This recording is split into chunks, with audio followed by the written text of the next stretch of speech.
What people forget, what made Grand Theft Auto 3 the first major breakout hit in the series so memorable, wasn't the fact that you could go around clubbing people with baseball bats or shooting them in the back of the head with guns, but the fact that it was an open, 3D, living, breathing world where you could do whatever you wanted at any time, find your own way to have fun, and that the characters were so deep and so interesting. These games are stylized, heavily so, and they're meant for an older audience. You can see right on the box very clearly it says M for mature, so it's meant for folks age 17 and up, and we have to remember that most gamers are adults. The average gamer is actually in their early 30s and wants games that are mature, more mature by nature. Running down pedestrians and shooting police officers in the face is obviously not what most would call a good form of entertainment. The truth is, a lot of the people who detract from these games and are their most outspoken critics don't actually play them, and certainly aren't the target market. They don't seem to play up the fact or understand that it's humorous, that this is a fictionalized take on reality, that's the same sort of thing that you would see in a movie like Scarface or Carlito's Way,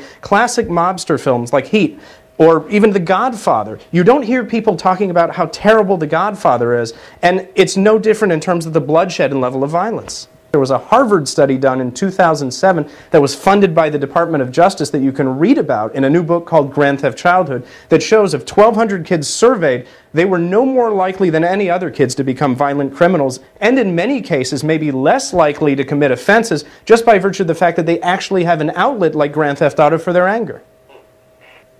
We can't say for certain whether Grand Theft Auto 4 is going to be the biggest selling game of 2008, but it's certainly going to be one of the biggest, with 6 million copies expected to move in the first week and 9 million by the end of the year. This is going to be a title that's actually going to sell systems for Sony and Microsoft, as it's available on both PlayStation 3 and Xbox, and you can bet that anybody who considers themselves a hardcore gamer versus a casual gamer is going to want to have it.